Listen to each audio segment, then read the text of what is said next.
borboletas, estamos aqui com o professor Leandro, licenciado em Ciências Biológicas e mestre em Biologia Animal. Bem-vindo, professor Leandro. Muito obrigado, é um prazer estar aqui com vocês. E para começarmos, meu nome é Henrique. Meu nome é Yasmin. Meu nome é Laura da Silva Justino. Prazer conhecer vocês. Muito obrigado por me receber aqui. De nada. Qual o seu nome completo? Eu sou Leandro Ramos Duarte. Quantos anos você tem? Atualmente 29 anos, vou fazer 30 no final desse ano. Quando você era criança, queria ser outra coisa ou sempre quis estudar sobre animais? Quanto tempo você trabalha nessa área? Então, quando eu era criança, eu lembro de mim com 6 anos de idade e a primeira coisa que me deixou interessado, essa é uma história bem legal, foram asas. Então, a primeira coisa que eu vi quando eu era criança que tinha asas era um avião de brinquedo. E aí eu olhei aquele avião e eu disse, nossa, que coisa legal, alguém voa nisso, né? E aí me contaram, isso é um avião, né? E aí eu disse, eu quero ser piloto de avião. Isso com 6 anos de idade. E aí depois eu fui vendo outras coisas que tinham asas. Então eu acho que eu tinha uma coisa assim, uma sensibilidade com o negócio de voar, né? Aí eu comecei a ver aves, pássaros, né? Gaviões, eu achava os bichos lindos assim. E aí eu ficava muito interessado na aerodinâmica, nas asas, né?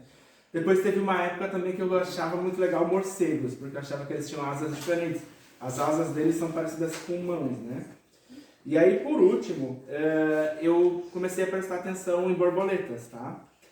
E aí, como é que foi isso? Quando eu me dei conta que as borboletas, elas tinham asas diferentes, sempre diferentes.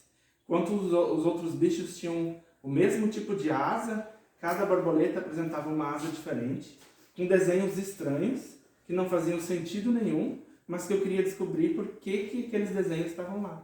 Por que elas eram tantas diferentes, com tantos desenhos diferentes. E aí, por causa das borboletas, eu comecei a prestar atenção em outros bichos, isso foi aumentando, isso foi crescendo, né? E eu comecei a me envolver com isso. Então, eu era uma criança que esse era o meu lazer, tá? Com 10 anos de idade, por exemplo, para mim a coisa mais divertida do mundo era colocar uma mochila nas costas e ir para algum lugar que tivesse campo, mata, árvore, procurar que bichos tinham lá. E aí, respondendo a tua outra pergunta, eu estou trabalhando com animais desde que eu entrei na faculdade em 2011, tá? Foi lá que eu comecei, eu trabalhei no Museu de Ciências Naturais, que é um museu que ele monta coleções de bichinhos, tá? E aí lá tinha ele é um museu da Universidade Luterana do Brasil. Ele tem uma grande coleção de roedores e uma exposição de borboletas e besouros que foram apreendidos pelo IBAMA. Eles eram animais de caça ilegal.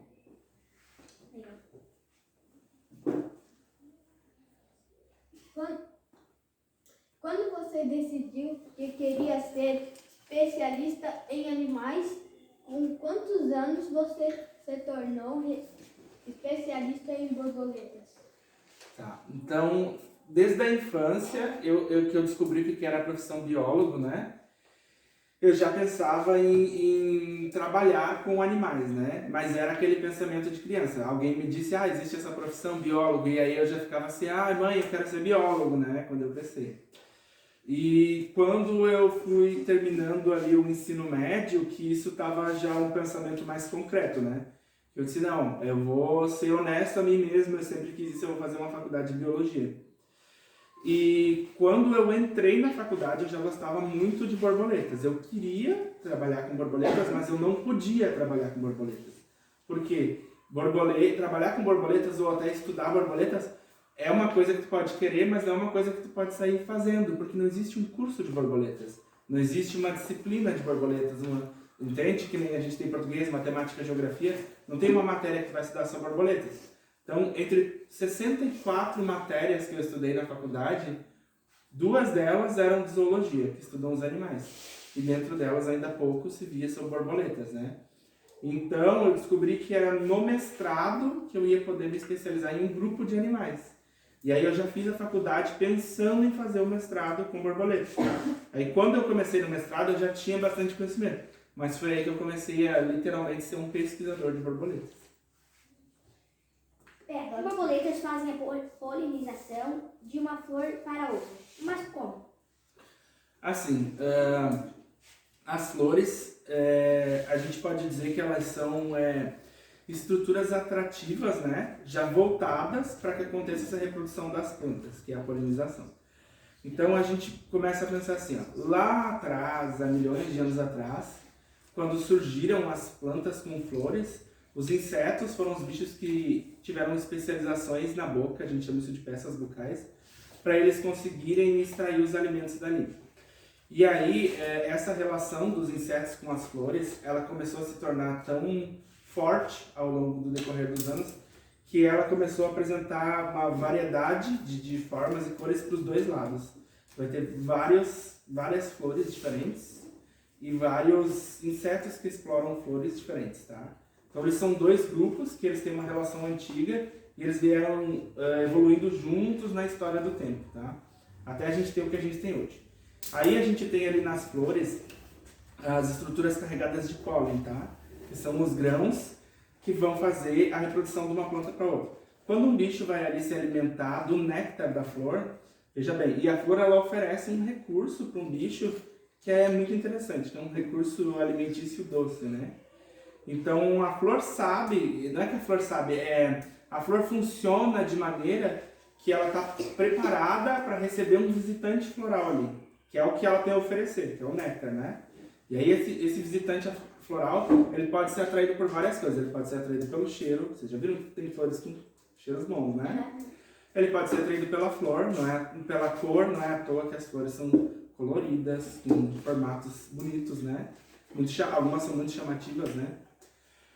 E aí, uma vez que o bicho é atraído para lá, que ele chega lá, ele tem que fazer um esforço para conseguir se alimentar, porque aquele néctar fica bem guardado na flor. Enquanto ele faz esse esforço para alcançar o néctar, ele acaba tendo contato com o pólen que está ali grudado na flor, contato físico. Então, ele acaba, né, encostando naquele pólen, fazendo força para alcançar o néctar, e aquilo gruda nele. Os insetos são cheios daquelas estruturas que parecem cerdas, pelos, né? Bem pequenos, assim, quase microscópicos. E o pólen é menor que isso, então ele gruda no meio daquilo, né? Seria que nem se a gente grudasse areia numa escova de cabelo, sabe? Alguns grãos vão ficar presos ali. E aí, quando ele vai para outra flor continuar a se alimentar, ele leva esses grãos com ele e alguns grãos vão cair lá. E aí é assim que acaba acontecendo a polinização. Os grãos de pólen de uma flor precisam chegar em outra, mas eles não têm como fazer isso sozinhos. Aí existe toda essa estrutura que eu falei para vocês que fica atrás disso, né? 4. Você gosta de borboletas desde criança? Quando surgiu a vontade de ser biólogo? Quem inspirou? Desde criança, né? Teve esse negócio de eu gostar muito de coisas que voam, de asas. E essa coisa de eu começar a prestar atenção de que elas eram muito diferentes, com desenhos diferentes. E aí eu ficava olhando os desenhos das asas e pensando por quê? Por que uma borboleta tem um desenho de 2 olhos nas asas, né? Por que uma borboleta é simplesmente idêntica a uma folha de árvore? E aí essas coisas me faziam pensar e querer saber mais, né? Então foi desde cedo, sim, que eu desenvolvi essa paixão pelos bichos, principalmente por borboletas. O primeiro livro que eu trabalhei para comprar foi um livro de borboletas, quando eu era criança ainda, né? Eu lembro que eu estava numa feira feira dos livros, sabe? E aí ele estava lá, um livro, Aventura Visual das Borboletas, e como eu não tinha nenhum dinheiro disponível para comprar o livro, eu disse para minha mãe, mãe, eu faço serviços da casa, me ofereci para minha tia também, e aí fui fazendo serviços assim, cortar grama, limpar louça, sabe? Até juntar o dinheiro do livro e aí comprei esse livro, né? E aí depois desse livro, que ele ensinava assim, como observar as borboletas no campo, se a gente quisesse criar uma lagarta para ela se transformar em borboleta, como que se fazia, né? Aí depois disso eu comecei a ficar mais envolvido com a temática, né? E aí se tem alguém que me inspirou, isso é um pouco mais difícil, porque assim, quantas pessoas vocês conhecem que são especialistas em borboletas? Que trabalham só com borboletas? Pouquíssimas, né? Nós temos poucos no país, então eu não conhecia ninguém assim. Eu me lembro, quando eu era criança, tinha um programa na TV que trazia um biólogo, tá? E aí, às vezes, eu olhava, o biólogo trazia uns bichos, teve um episódio que ele trouxe borboletas, eu disse, ó, eu quero trabalhar que nem esse cara, é isso que eu quero fazer. Tem uma pergunta que não tá aqui. Claro. Mariposas são um tipo de borboleta? Mariposas e borboletas, elas são... Um dia, na história da vida, elas foram o mesmo grupo, tá?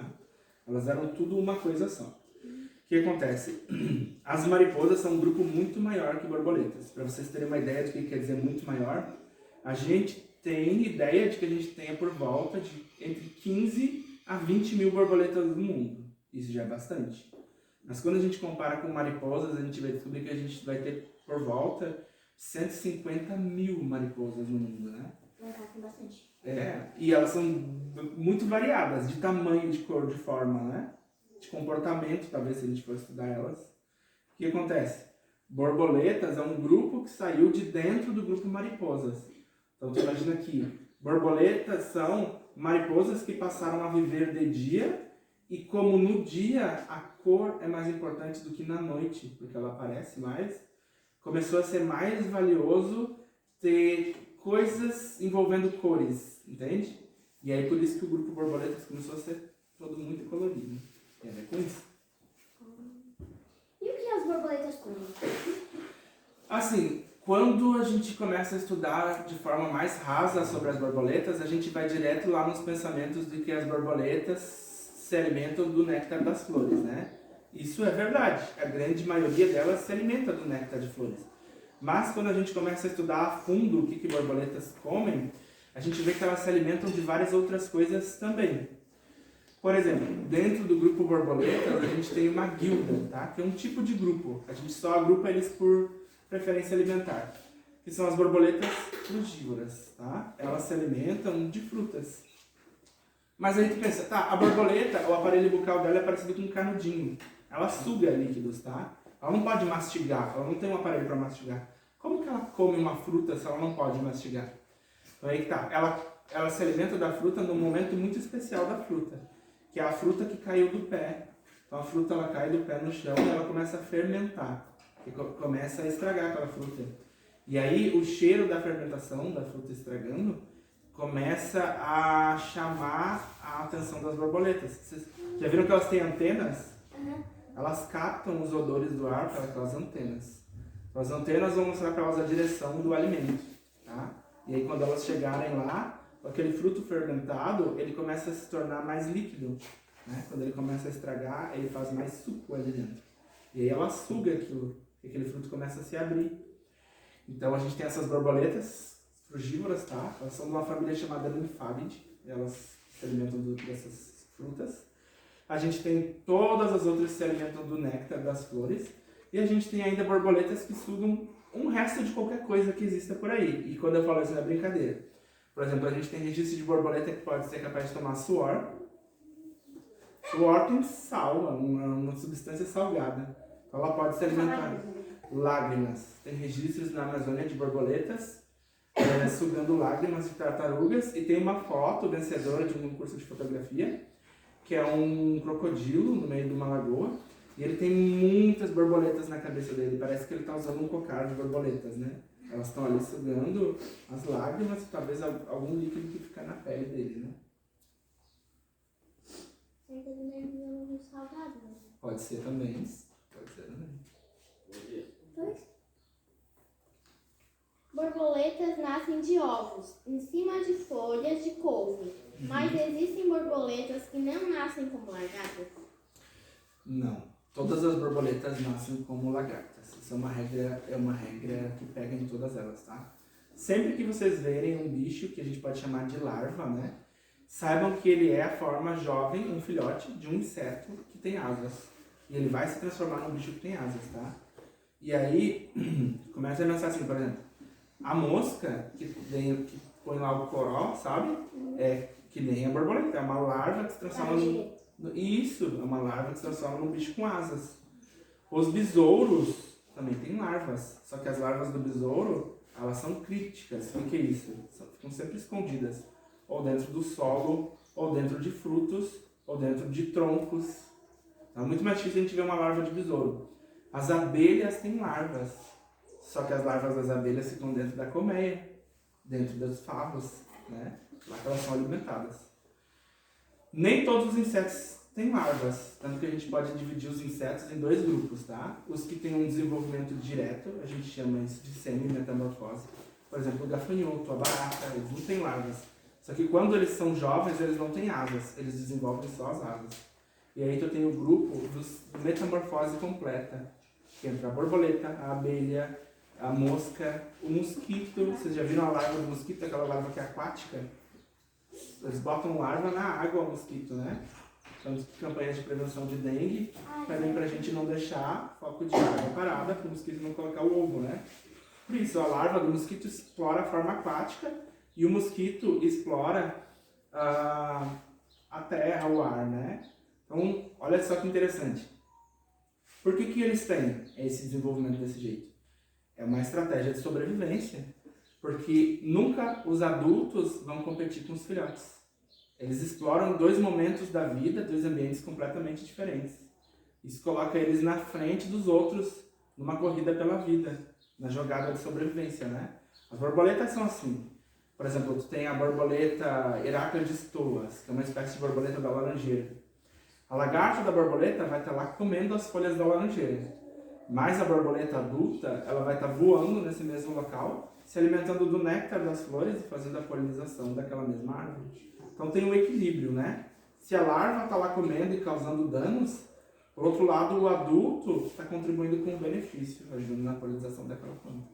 E é isso que a gente tem que pensar quando a gente vê os bichos. Eles têm um equilíbrio, um funcionamento bem direitinho na natureza, né?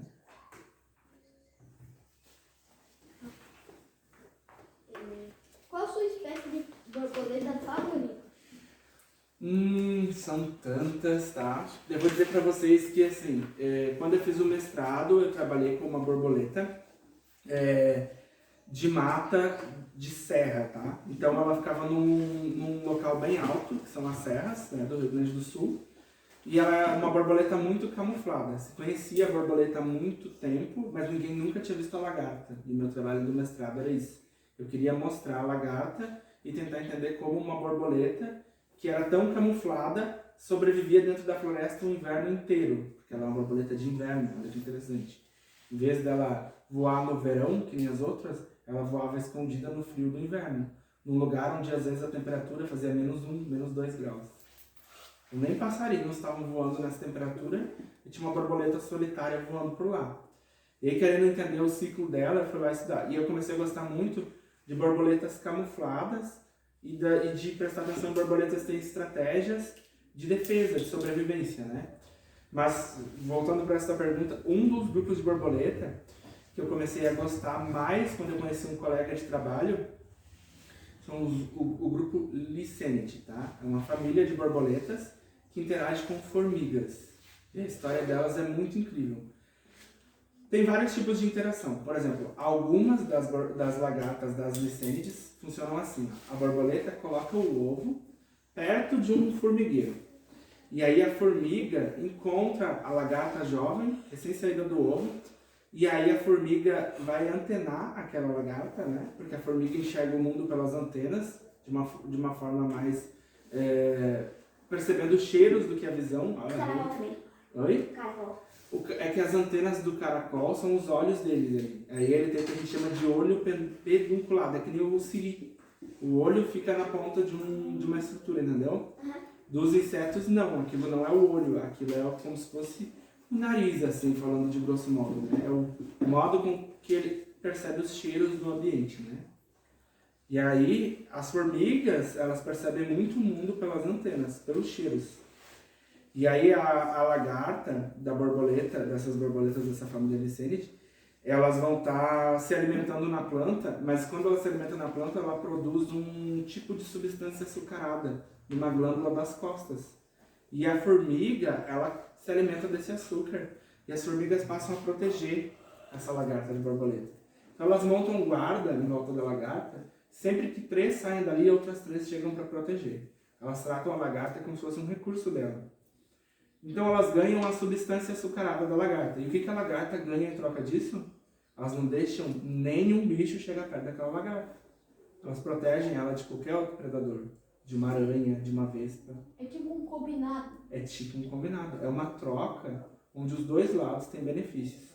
Mas isso que eu estou contando para vocês é uma das interações da família Licinidae.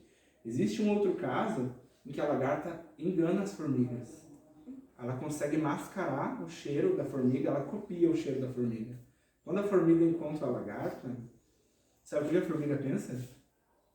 Que é uma lagarta de formiga que se perdeu de dentro do formigueiro e foi parar lá na rua. Então ela automaticamente carrega a lagarta da borboleta para dentro do formigueiro, coloca junto com as lagartas de formigas e aí ela alimenta a lagarta da borboleta lá dentro do formigueiro. Conferiu. Como se fosse uma filha adotiva. E aí a lagarta se transforma lá dentro, numa nova borboleta, escapa do formigueiro e procura um novo formigueiro para continuar o ciclo. São lagartas de borboletas que elas já pararam de comer as plantas, elas se alimentam, sobrevivem só de explorar formigueiros. Legal. Normalmente os animais têm casa, né? Mas qual é a casa da borboleta? A casa da borboleta, eu vou te dizer que ela não é um tipo de bicho que faz uma toca, né? Uma morada. O que a gente já viu na natureza? Isso, mas o casulo ele é uma fase, né? Imagina que o casulo ele é uma estrutura de proteção da fase em que a borboleta vai passar da lagarta para a borboleta. O problema do casulo é o seguinte, a gente chama essa fase de pupa, tá? A pupa fica dentro do casulo e a pupa ela não pode se mexer, tá? A única coisa que ela faz é respirar, ela não come e nem se locomove, tá? Então, quando o bicho está no estado de pupa, tu imagina que ele é muito sensível a ser predado por outro bicho, porque ele quase não tem estrutura de se defender, né? Então, geralmente ele vai se defender como? Sendo camuflado, sendo, por exemplo, uma pupa da cor de madeira no meio de um tronco de galho seco. Então, tu vai passar 1000 vezes por ali e nunca vai enxergar ele.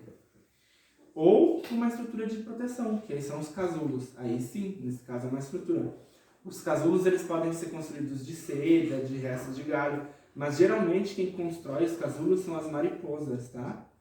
A maioria das borboletas faz a pupa sem necessidade de casulo.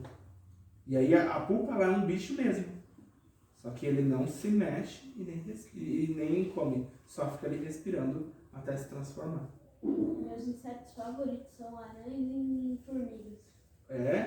Eu gosto bastante, né? Eu gosto das formigas porque eu estudo algumas famílias de borboletas que têm interação com as formigas. E eu trabalhei agora há pouco tempo num projeto, foi o projeto campeão da Feira de Ciências de Laguna desse ano, que é sobre a diversidade de aranhas de laguna.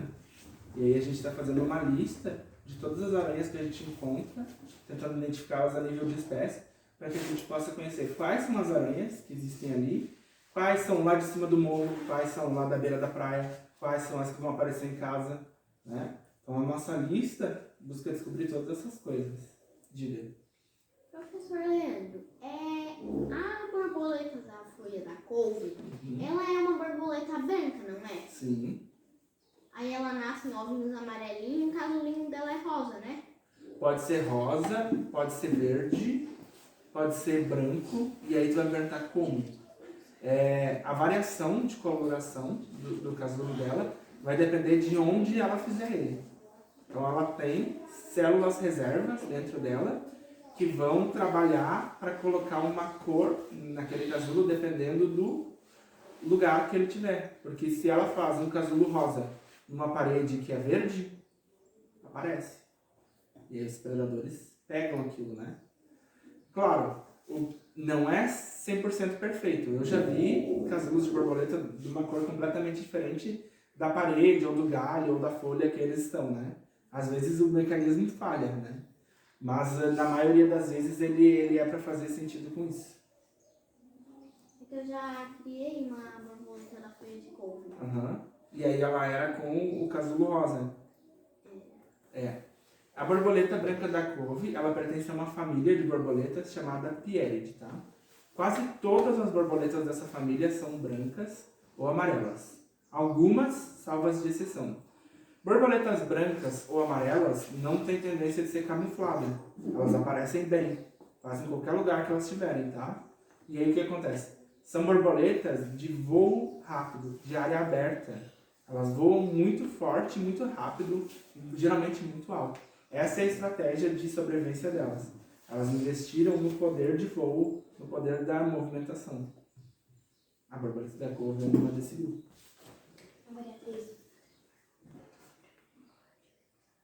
Quanto tempo elas vivem?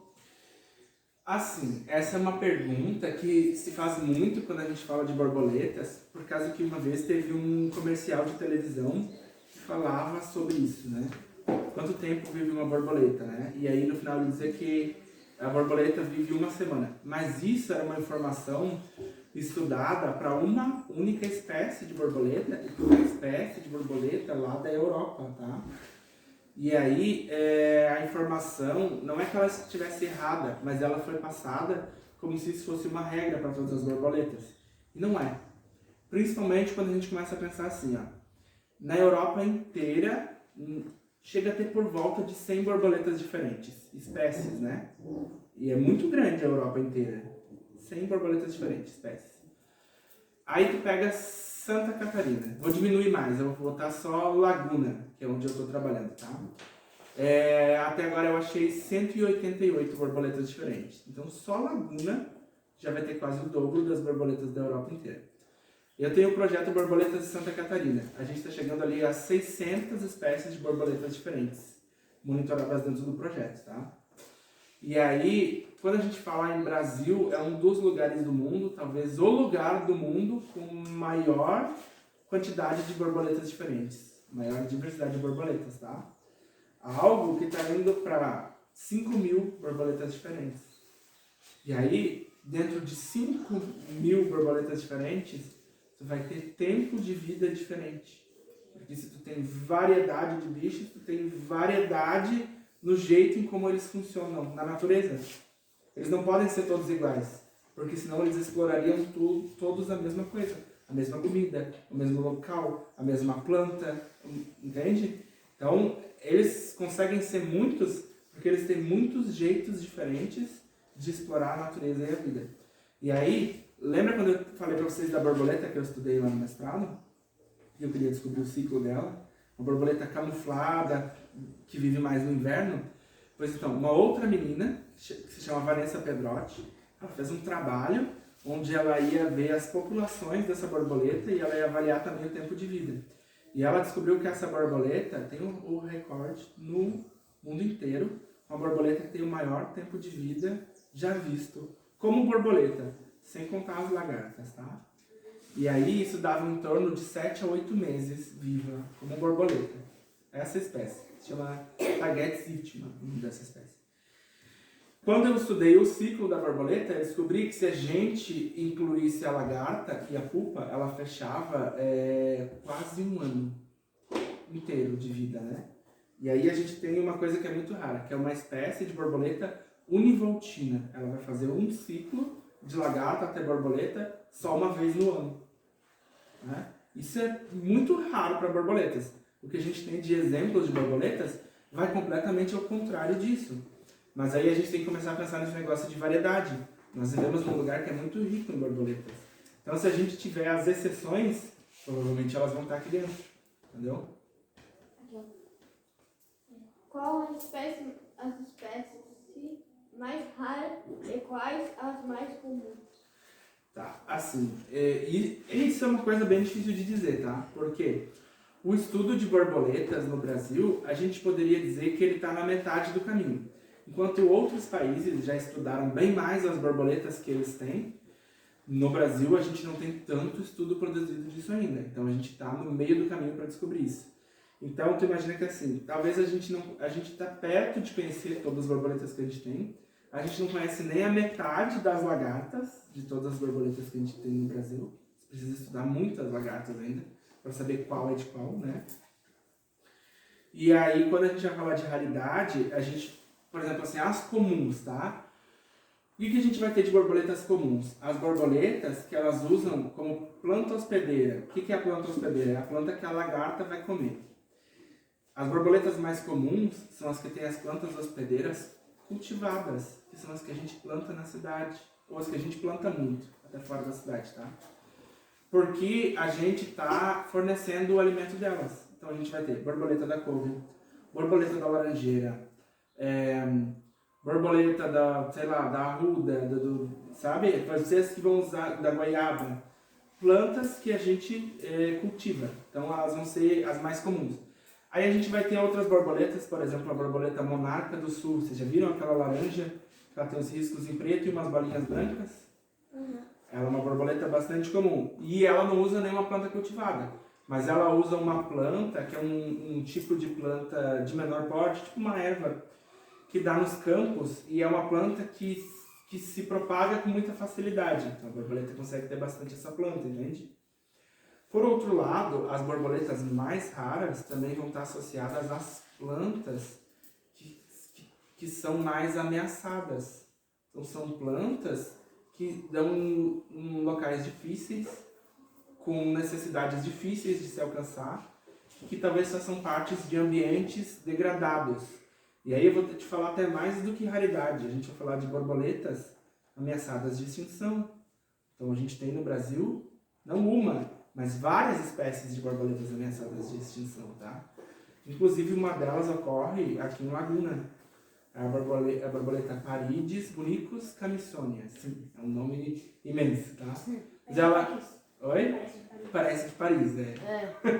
E ela é uma borboleta que ela vai explorar uma planta que é da natureza, não é uma planta que a gente vai estar cultivando, plantando, que se chama Aristolochia, e é uma planta que fica em locais altos, tipo em cima de morro, né?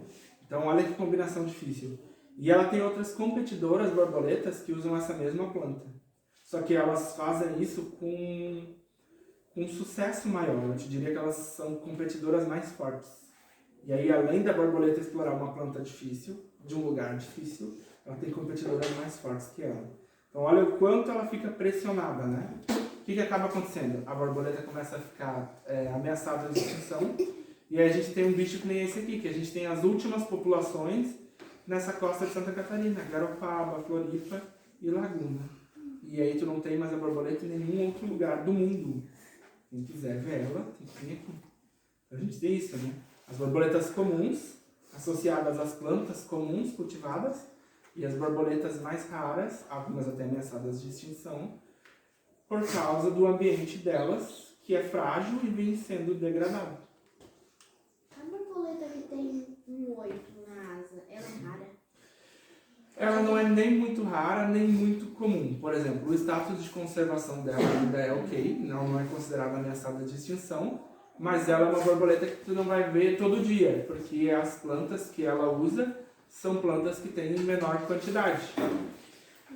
Eu tenho, para te ter uma ideia, né? Eu tenho quase 900 registros de borboletas aqui na região de Laguna, né? Está chegando em 900. Eu tenho 3 registros dessa borboleta para 900 registros. Então tu pode dizer que ela já não é tão comum. Só que por outro lado, eu tenho muitas com 3 ou 4 registros. E eu tenho algumas que chegam a ter somente 1 registro. Sim. Qual é a diferença da borboleta macho para a borboleta fêmea? Então, vai depender do grupo de borboletas que tu estiver estudando. Por exemplo, a borboleta da couve, ela não vai ter grandes diferenças, a borboleta da couve, porque ela faz parte da família Pieride de borboletas, tá?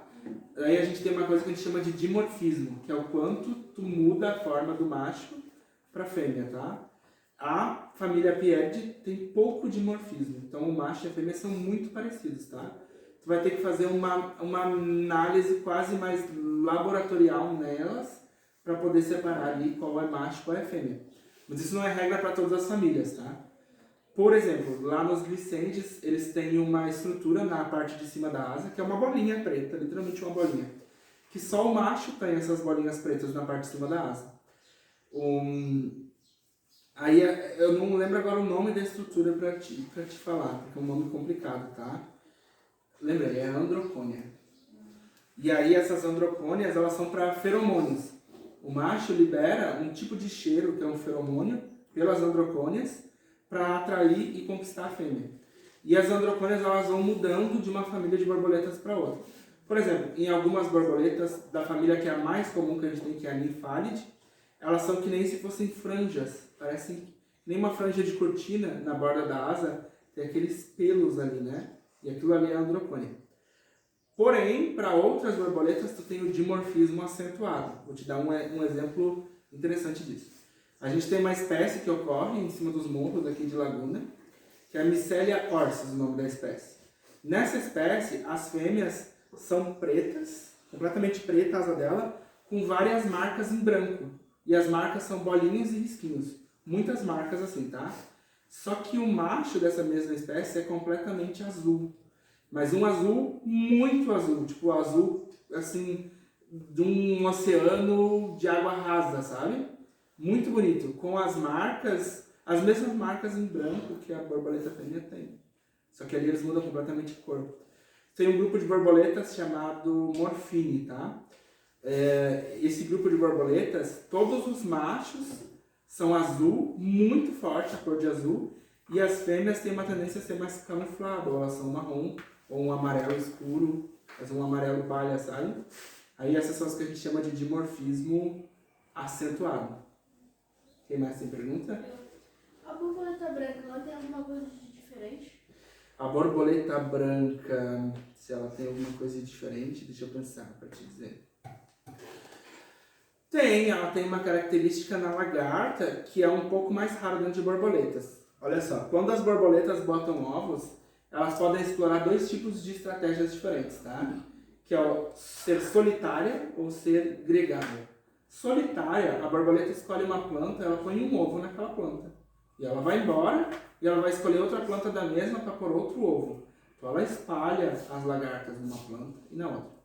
E tem um comportamento que ele é um pouco mais raro, mas ele aparece em algumas espécies, que é o gregarismo. A borboleta escolhe uma única planta e ela põe todos os ovos lá, ou a grande maioria deles. E aí tu tem um grupo de lagartas que vivem em conjunto, como irmãs, naquela planta, e elas ficam todas juntas até se transformar em borboletas. A borboleta da couve faz isso. Ela explora o gregarismo. Diga. A borboleta com cara de coruja, ela é rara ou comum? Ela está nesse grupo de nem muito rara, nem muito comum. E eu te digo por quê. A planta que a lagarta da borboleta coruja explora é a bananeira. A borboleta coruja se alimenta de bananas que estão no chão apodrecendo, daquele suco da banana. E a lagarta da borboleta coruja, que é uma das maiores do Brasil, se alimenta da folha de bananeira. E ela é uma lagarta muito grande. E é um problema para ela ser muito grande, tá? Porque os bichos vão encontrar ela. Então ela é muito da cor da folha da bananeira, mas ela é principalmente da cor da nervura da folha da bananeira, que é aquela parte que fica bem no meio da folha dividindo. Então ela come a borda da folha e ela descansa naquela nervura do meio da folha, porque ali ela fica mais camuflada. Lá em casa aparece muita borboleta. E às vezes aparece uma tipo bem velha, que é marrom e com um amarelinho bem escuro. Uhum. Eu não sei por onde elas entram, parece que tem um buraco ali na frente de casa que elas entram e atravessam a parede. Não, elas têm uma capacidade boa de dispersão, tá? Por exemplo, assim, dispersão é a capacidade de um bicho de conseguir ir longe de onde ele nasceu, principalmente, tá? Então, por exemplo, tem alguns trabalhos bem legais de fazer com borboletas, que é marcação e recaptura, o nome do trabalho. Tu coleta a borboleta e aí tu dá um número para ela. Tu desenha isso de caneta na asa dela, sem machucar a borboleta, claro, né? Dá para fazer isso. E aí tu solta essa borboleta. E aí tem a chance de você, ou uma pessoa que trabalha com você, reencontrar essa borboleta. Em um outro momento, em um outro lugar. E aí tu vai ter duas informações ao mesmo tempo. Quanto tempo ela ficou viva, porque vai demorar um tempo para ela ser reencontrada, e o quão longe ela foi, porque ela pode ser encontrada em outro lugar, né? Então, testando isso, se viu que algumas borboletas têm uma capacidade de ir muito longe. Então, talvez não é que elas estejam ali, elas podem estar passando por ali, ou elas podem estar querendo explorar algum recurso que tem ali. Pode ser uma planta, uma flor, uma fruta, um formigueiro. Olha atrás de ti. Bem embaixo da tomada. Uma aranha. Uma aranha? Depois a gente vê. Que pula. Cadê? Duvido, pega ela na mão. Eu tenho uma pergunta. Diga. Eu tenho duas, pra falar a verdade. É verdade que o pozinho da borboleta sai gordo? Muito se fala disso, né? Então, o que acontece? As borboletas, tá? Elas pertencem a um grupo dos insetos, uma ordem de insetos, chamada Lepidoptera, tá? A Lepidoptera tem esse nome, Lepidoptera, lep quer dizer escama e ptera quer dizer asa. Então, uma asa com escamas. O que a gente enxerga as cores das asas das borboletas são várias escamas todas juntas, formando como se fosse um telhado de uma casa. E aí elas dão a cor da asa da borboleta. Só que essas escamas, elas soltam, e elas soltam fácil, tá? E aí o que a gente chama do pó da asa das borboletas são essas microescamas, elas são muito pequenas. E aí tem esse mito de que o pó das asas das borboletas cega. Não é verdade. Ele é mito, né? Ele é culturalmente ensinado de muitos anos atrás, não se sabe onde surgiu, porque quando tu pega uma borboleta na mão, como tu faz pressão na asa dela, ela solta as escamas. E aí a tua mão fica manchada com a coloração dela, né? Isso leva as pessoas a imaginar um monte de coisa. Mas aí vem um porém que é o seguinte, né? O que acontece se tu estiver limpando uma prateleira com um pano, por exemplo, olhando para cima e cair poeira dentro do teu olho? Vai coçar e vai incomodar. Tu vai ficar irritado com aquilo, né? A mesma coisa vai acontecer com a escama da asa da borboleta, entendeu? Qualquer coisa que caia dentro do teu olho e fique ali raspando vai te incomodar. Mas que tenha uma propriedade ali que cause cegueira, não. Isso é um mito. Aí, a segunda é que uma vez eu vi uma borboleta muito grande na minha casa. Ela entrou pela janela. Era igual aquela que você falou, que era preta e tem umas bolinhas brancas. Uhum. Aí ela era muito grande, era assim, ó. Uhum. Sabe a espécie? Assim, teria que ter mais características, como eu te falei, né? Só aqui em Laguna a gente tem 188. Se tu pegar Santa Catarina, a gente vai chegar em 600 borboletas diferentes. E aí, com essas coisas que tu falou, tem vários tipos, mas eu te adianto assim, uma borboleta grande desse tamanho, ela vai estar dentro de uma dessas duas famílias, ou Nymphalidae ou Papilionidae. Papilionidae são aquelas borboletas que a gente vê geralmente na laranjeira. Elas são grandes, pretas, e elas têm algumas manchinhas de alguma cor, ou de amarelo ou de rosa, né? E elas têm um voo lento, né? Elas batem muitas vezes as asas e quase não saem do lugar, assim. E aí tu tem a Nymphalidae, elas são borboletas muito grandes, tá? E elas têm um voo mais rápido, parece que ela desliza no ar. Ela bate poucas vezes as asas, mas ela plana assim de um jeito rápido, né? Ela é igual, né? Isso. É essa daí. Então, ó, provavelmente se for uma Nymphalidae, eu acho que ela pode ser algo perto da borboleta coruja. E para ela ser uma borboleta escura com pintinhas brancas nas asas, eu acho que a borboleta que tu viu foi uma Dynastordalis. A borboleta das bromélias, a lagarta dela come folha de bromélia, que é aquelas coisas que parecem uma copa de abacaxi que dão no tronco das árvores em cima, sabe? A folha dela era mais ou menos assim, vinha por aqui e depois eu fiz aqui, ó. Pode ser uma Dynastordalis. Quem? Quem quer? Tem duas perguntas. A primeira, tem uma borboleta que ela tem uma asa transparente. Qual é a lagarta dela? Tá. As borboletas de asas transparentes são todas de uma tribo de borboletas, tá? A gente chama essa tribo de Itomini. Olha que interessante. Aqui em Laguna a gente tem ali a praia do Gravatá, onde tem a trilha do Gravatá. De todos os lugares que eu já fui na vida até hoje, eu nunca vi tantas borboletas transparentes como tem na trilha do Gravatá. Então provavelmente a planta que essas borboletas exploram deve ter muita lá no Gravatá, para ter tanta borboleta lá, tá? E qual era a outra pergunta sobre a borboleta transparente? Como é a lagarta dela? É isso, né? Então, tem alguns trabalhos falando, né, sobre as lagartas desse grupo Itomini, mas não se conhece de todas ainda. Aí vai depender de uma espécie para outra. Mas, de forma geral, as lagartas das Itomini são uma lagarta lisa, que é aquelas que não tem pelos ou espinhos em cima, e elas são geralmente tonalidades de verde. Ela pode ser verde claro, verde escuro, algumas tonalidades de azul com listras, tá? E geralmente elas têm uma estrutura na cabeça que parece um capacete preto, porque a cabeça dela é a parte que tem que ser mais protegida. Então tu vai perceber que a lagarta ela tem o corpo mole, mas ela tem a parte da cabeça dura como se fosse um capacete de proteção, né? que se algum bicho atacar ela na cabeça, ela perdeu a batalha já. Eu te fazer uma pergunta. Louva-a-Deus, ele tem veneno? Não, o louva-a-Deus, ele é um inseto predador, muito especializado em caçar, tá? Geralmente eles são camuflados, por isso que eles são verdes ou marrons. Alguns são... Tem um louva-a-Deus que vive em flores de violeta, e aí ele é lilás, da cor da flor. E aí geralmente eles esperam a presa passar por ali, e ele tem o primeiro par de pernas, a gente chama de prênsil, que ele dobra elas assim. Isso é um louva-a-Deus. Isso, com espinhos, exatamente. Eles chamam ele de louva-a-Deus por causa da posição das mãos. Como quando ele vai caçar, ele fica com as mãos assim, parece que ele está louvando. Tem até alguns desenhos que colocam ele como Kung Fu, porque tem umas posições de luta de Kung Fu, onde os lutadores param com as mãos assim. É a mesma posição que o louva-a-Deus faz. Mas ele faz isso porque ele quer agarrar um bicho para segurar. E aí ele segura o bicho nessa dobra prênsil da perna, e aí ele devora o bicho ali. Mas ele não é venenoso. Lá atrás, eu vou primeiro falar com ele, daí eu já falo contigo. Porque ele tá há tempo com a mão assim, fala mal dele. Como domesticar uma borboleta? Domesticar uma borboleta, não. Seria demais, eu te digo assim, ó. Oi?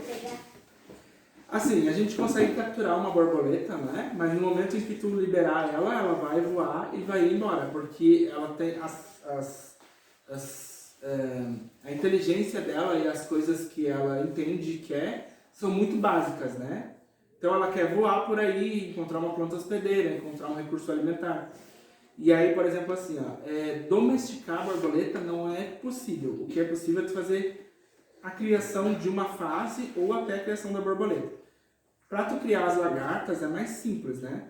Pode conseguir o ovo, a lagarta na planta, porque a lagarta, ela só sai da planta quando ela vai se transformar em borboleta. Então a única coisa que ela precisa é a planta que ela vai comer. E aí ela vai conseguir se transformar.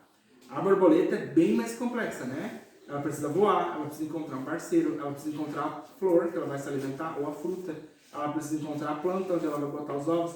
E é muito difícil que tu consiga fornecer tudo isso para ela. Porém, já ouviu falar em borboletário?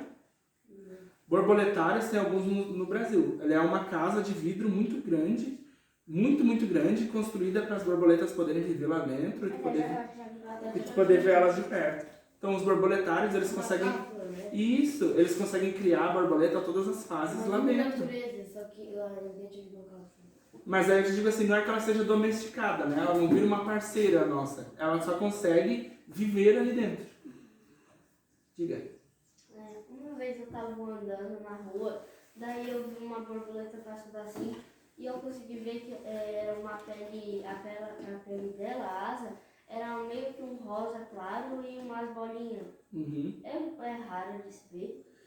Tem algumas borboletas aqui com rosa, tá? Uma das borboletas que a gente tem aqui por essa região aqui tem rosa são as borboletas helicônios, tá? Elas são borboletas do maracujá. Elas até podem usar esse maracujá que a gente planta, mas elas gostam de usar os maracujás selvagens, tá? Porque tem outras espécies de maracujá na natureza que não são comestíveis, inclusive eles são tóxicos. Olha que história interessante. Quando uma lagarta de uma borboleta come uma planta que é tóxica, uma planta que não pode ser comida, quem come essa planta é que nem se fosse veneno, passa mal, né? E essa lagarta consegue comer essa planta. Ela começa a desenvolver a mesma toxina da planta no corpo dela. É tipo e ela... koala. Oi? É tipo koala que eles comem na folha, que é venenosa. É tipo isso. E aí o que acontece? Essa lagarta, ela começa a se desenvolver numa lagarta tóxica, tá? E aí existe olha só, tem uma estratégia da natureza que é a camuflagem, que é quando um bicho se esconde, ele quer passar despercebido, né? O bicho-pau, por exemplo, é um bicho que explora a camuflagem. E tem a estratégia que é o oposto da camuflagem. Vou ensinar uma palavra nova para vocês hoje. Ela se chama aposematismo. Tá? O que é o aposematismo? Aposentada. Não é aposentada, é aposemática. Aposematista ou aposematismo. Olha que legal. Se por um lado você tem o camuflado, que é o de se esconder, o aposematismo é o de se mostrar. Tem um bicho muito comum que vocês conhecem, que ele explora a estratégia do aposematismo. Querem ver? as cores listradas, amarelo e preto. Qual é o bicho que tem listrado amarelo e preto? Vocês se lembram? A abelha é um bicho que explora o aposematismo. Ela tem uma coloração de advertência. Ela quer dizer que ela é venenosa e que ela tem um ferrão. Tá? A cobra que é listrada... Oi? É tipo um aviso. É tipo um aviso. A cobra que é listrada de vermelho e preto, a cobra coral, ela explora o aposematismo. Então ela tem uma coloração que é o contrário da camuflagem. Ela está aparecendo e mostrando que ela é perigosa, tá? Essa borboleta que tu falasse, de rosa, dos maracujás selvagens, a borboleta acaba se tornando tóxica, porque a lagarta comeu a planta tóxica, e aí na coloração dela está esse aviso, que ela não pode ser comida por outro bicho, ingerida, porque ela possui toxinas que ela adquiriu comendo a planta. E aí que surgem esses bichos com essas colorações tão fortes e chamativas. Meu Deus, ele paralisa, tipo, o animal ou a pessoa? Ele imobiliza, é diferente de paralisar. A paralisia é quando o ser perde o controle do seu próprio corpo e não consegue mais mexer ele. E aí a imobilização é o próprio louva-a-Deus, por meio de força, consegue conter o bicho que ele vai predar, usando as próprias pernas da frente dele, né? Posso falar? Diga? Tem um... Já deixa eu falar. A borboleta bruxa, ela é a mesma coisa que a borboleta coruja? Assim, tem esse negócio da bruxa, né? De chamar as borboletas e mariposas de bruxa. E isso também é coisa cultural antiga, né? Então, nenhuma delas de fato é bruxa, né? Isso é coisa cultural. E isso essas partes culturais são as partes meio ruins. Por quê? Porque as pessoas acabam matando as borboletas e as mariposas por causa desse negócio de ser bruxa, de dizer que ela é um aviso de uma coisa ruim, quando na verdade a gente está falando de um bicho que é completamente inofensivo e que nos traz muito mais benefício do que prejuízo, né? E assim, a gente tem borboletas grandes, né? Que são a tribo Brassolini, que é a que tem as borboletas corujas, e a gente tem mariposas grandes também. Por exemplo, a gente tem a Ascalapha odorata, que é uma mariposa da chuva que tem aqui na região. Ela é uma mariposa grande e preta, assim. Geralmente ela entra dentro de casa para se esconder 2, 3 dias antes da chuva. Eles são bichos que eles têm uma sensação boa da mudança do tempo. Provavelmente, antigamente, quando não existiam as casas, as populações, elas faziam isso em cavernas. Só que agora elas fazem isso em casas. Elas não sabem diferenciar uma casa de uma caverna. Então elas estão se escondendo da chuva e elas entram dentro de casa. E as pessoas acham que é uma coisa ruim e matam, mas é um bicho inofensivo. Mas eles chamam tanto as borboletas coruja quanto as mariposas de bruxa. Agora sim, agora tu vê. É porque eu vi um negócio que existe louva-a-Deus orquídea, louva-a-Deus como foi a verdade. Sim, o louva-a-Deus orquídea é exatamente isso. Você imagina que se o louva-a-Deus, ele explora a estratégia da camuflagem, né? Tu só consegue se camuflar se tu tiver um pano de fundo. O que é isso? É um cenário atrás de ti que sirva para tu sumir. Se tu colocar o louva-a-Deus verde no chão branco, ele vai aparecer. Ele só vai sumir se tu colocar o louva-a-Deus verde na planta verde. E a mesma coisa com o louva-a-Deus orquídea. Por que ele é o louva-a-Deus orquídea? Ele tem as cores da orquídea porque ele caça em cima da orquídea. Alguém vai vir se alimentar daquela flor, do recurso que a flor oferece. E ele está esperando para pegar esse alguém. E é por isso que ele tem aquela cor. Ele está usando aquele pano de fundo. Mas eu vou te ensinar mais uma coisa, quer ver? Camuflagem é quando tu quer sumir com o teu pano de fundo, tá? E existe uma outra estratégia, que é o disfarce. O disfarce não precisa de um pano de fundo. Por exemplo, tem uma borboleta que ela é disfarçada de folha seca. Ela tem até as nervuras da folha seca na asa e ela tem naturalmente um furo no meio da asa, como se a folha tivesse estragada. Então não importa se tu vai pôr ela lá na floresta, no meio da folha seca, ou aqui no chão, tu ainda vai olhar e tu ainda vai enxergar uma folha seca, porque ela está disfarçada de uma coisa desinteressante. Eu vou contar para vocês, é muito engraçado, a gente tem as lagartas cocô. Sabiam disso? É. A lagarta, ela se disfarça de um cocô de passarinho. Ela é idêntica a um cocô de passarinho. O que pode ser mais desinteressante que um cocô? Não. Ninguém come essa lagarta, né? Ela não se esconde, ela não é camuflada. Ela fica bem no meio da folha e um bicho que passa, olha e diz assim, ó, opa, um cocô de passarinho, eu não quero nada com isso. E é assim ela sobrevive. Então, essa é uma lagarta que não é camuflada. Ela é disfarçada de uma coisa desinteressante. Legal, né? Bela. Isso. Funciona. Tá, tem aquele outro. Bom. Louva-a-Deus Kung Fu existe também? Eles chamam de louva-a-Deus Kung Fu, mas é o comportamento de todos os louva-a-Deus, né? Porque na luta do Kung Fu eles têm posições de levantar as mãos, que é parecido com o que o bicho faz quando ele está pronto para pegar um outro bicho. Então ele fica assim, esperando, né? Na verdade, quase todos eles têm esse comportamento. E aí, mais alguma pergunta? Eu tenho mais. Diga. Um dia a gente tava aqui na escola e apareceu um louva-a-Deus. Não é louva-a-Deus. Acho que é grilo. Aham. Grilo é quase a mesma coisa que um louva-a-Deus, né? Aham. Aí a gente foi, ele tava ali e quase a gente pensou nele. Eu peguei ele assim na mão, ele tipo não queria me atacar, ele só ficava segurando assim no meu dedo. Aham. Aí a gente levou ele pra ele, ali pro mato ali, como ele não quisesse atacar, tipo, a gente. Aí a gente deixou ele ali na grama. Mas ele não queria atacar, ele só ficava segurando pra gente. A maioria desses bichos são inofensivos, né? E eles são muito importantes para o equilíbrio da natureza. E aí é isso. Culturalmente, as pessoas foram ensinadas a matar todos esses bichos, né? Se mata tudo que não se conhece. Por isso que a gente estuda e trabalha trazendo conhecimento. Quando a gente começa a conhecer, a gente para de achar que os bichos são um problema. E aí a gente começa a construir uma outra cultura. Cultura de a gente entender os nossos bichos e não matar eles, que eles são importantes pra gente, né? Ele só ficava segurando assim, ó. Ele é um bicho inofensivo, né? Aqui. Tem um sapinho que eu já vi ali atrás, eu e meus amigos aqui, né? E nós temos um sapinho que ele é bem famoso. Sabe aquele sapinho que é verde? Que é bem famoso? O olho laranja. Aham, sabe? Legal, Nós temos ali atrás, ele... é aquele ali, ó. Esse aqui. Ah, que legal. Ele é bem famoso. Ele é muito raro. Eu não conheço muito sobre raridade de anfíbios, tá? Eu sei para dizer para vocês que eles são muito sensíveis e que as pesquisas atuais que a gente tem mostram que eles estão em declínio, ou seja, cada vez a gente tem menos sapos, né? Porque os ambientes deles, assim como das borboletas, precisa de vários recursos. Quando o ambiente vai sendo degradado, esses recursos vão diminuindo e eles são muito sensíveis, né, a isso. Então eles respondem muito rápido a isso. Como que eles respondem? Desaparecendo.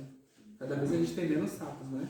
O ideal quando a gente encontra um bicho assim, sabe o que é fazer? Bater foto. Isso. Tirar uma foto. Eu trabalho com algumas plataformas que a gente chama de ciência cidadã, tá? A plataforma que eu trabalho é o iNaturalist. Ela é fornecida gratuitamente pela Academia de Ciências da Califórnia e o National Geographic, que é aquele canal que dá os programas de animais, sabe? E aí lá a gente trabalha colocando fotografias de animais, identificando que animais são, aonde eles estão, qual é a raridade, tudo isso. Diga. Eu tenho duas perguntas e uma coisa pra falar. As aranhas, elas, tipo assim, elas atacam com alguma... quando ela tá se sentindo em defesa ou ela ataca por si própria, assim?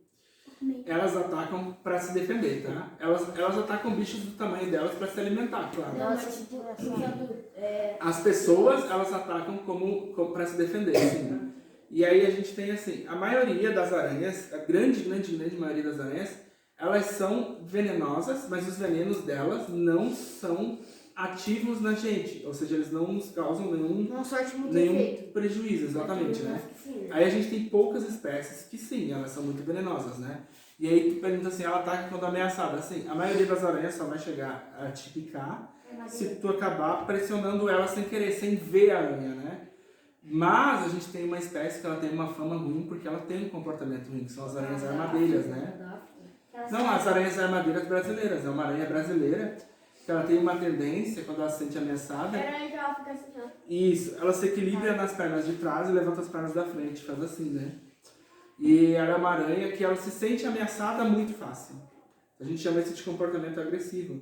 Isso aumenta a chance de tu levar uma picada dessa aranha, entende? Uma tarântula? Não, uma armadeira.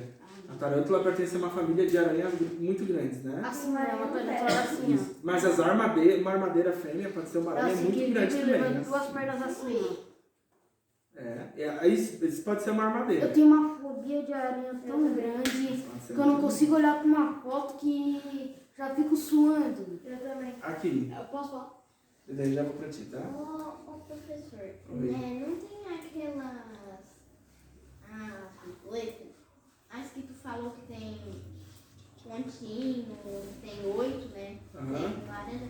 Mas como é que elas se pintam na cor da casca delas? Tá. Porque as borboletas, como é que elas vão saber as cores que elas vão saber que elas têm? Tá. E assim, né? É uma boa pergunta. É assim, ó. Todos os organismos que existem na natureza, eles vêm pré-programados a terem suas formas e suas cores. Isso é uma coisa que vocês vão estudar mais lá pra frente, numa matéria chamada biologia, que é uma parte das ciências, né? Na biologia, vocês vão estudar uma matéria chamada genética. Ela fala sobre as partes de todos os seres, que seria como se fosse a programação daquele corpo, tá? Que são os genes. Então, cada borboleta, ela já nasce com um sistema programado, que vai dar o formato da asa, a cor da asa. E isso é o sistema genético dos genes, tá? Agora, veja bem. Tu pode ter a mesma espécie de borboleta e elas são praticamente idênticas e aí tem uma diferença de cor ou de forma na asa de uma e na asa da outra. E aí, se tu sabe que a cor e o formato da asa é controlado pela programação dos genes, dessa coisa genética que eu estou te falando, sabe que alguma coisa deu errado lá, né? Porque na construção do código lá, da genética, às vezes pode acontecer algum erro e isso se reflete na borboleta. Então, a gente já viu em campo, quando eu falo a gente, eu e as pessoas que trabalham comigo, borboletas alteradas, onde ela tinha alguma coisa diferente na asa que não era normal daquela espécie. Foi simplesmente um erro genético. É legal? É bem legal de ver isso. Agora, eu tenho duas perguntas. Os pássaros, por exemplo, eu já vi vários pássaros batendo na minha janela, mas eles não enxergam vidro.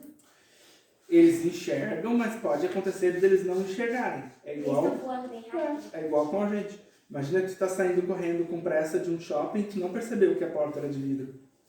É assim. Mas a porta vai abrir automática. Aí tu chega assim, ó. A outra. Isso, é exatamente. A cobra coral, minha irmã chamava cobra do Flamengo. Tem uma aranha, inclusive, que tem a mesma cor, que ela é chamada de aranha flamenguista. Ela é uma viúva negra. Ela é uma viúva negra das dunas das praias, tá? Ah, já sei. Olha ali, ó. E ela é manchada de vermelho e preto. Eles chamam venenosa. de aranha flamenguista. É uma das aranhas. É por causa das venenosas. cores, né? As corais também são listradas de vermelho e preto. A minha irmã falava assim, cobra do Eu já Flamengo. vi que tem uma aranha com violino aqui atrás, assim. Eles chamam de aranha violina. Nossa, A aranha viúva negra é uma das mais venenosas. Muito. No Brasil a gente tem 2 espécies de viúva negra. Aqui no Brasil costuma ter bastante aranha. Elas costumam viver em cavernas. Tem um youtuber que ele é muito especialista, que tava na casa dele e tinha um pilar assim. Aí tinha um buraco, uma aranha vivia ali dentro, e era grande, uma das grandes. Elas vivem, elas exploram assim. O cara não tem medo, ele fica pegando a aranha assim no braço, a aranha andando por ele. É porque ele já está acostumado a trabalhar, né? Mas eu digo, não é ideal vocês acharem que isso é muito normal, tá? A maioria dos bichos da natureza, eles não gostam muito de ser manipulados, eles podem ter comportamentos ruins.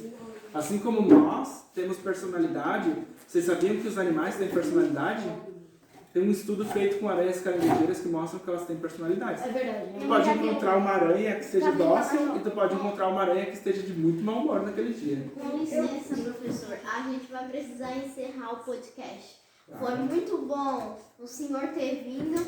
A gente agradece muito por ter vindo. Muito mesmo, né? Eu agradeço a vocês pelo convite, foi muito legal para mim conversar com vocês. Vocês têm perguntas ótimas, né? A gente matou 1000 curiosidades. Que bom. E isso é ótimo que todo mundo junto, a gente constrói conhecimento, viu? Eu que agradeço, é um prazer estar com vocês. Então vamos encerrar nosso Então é podcast. isso. Acabou. Tchau!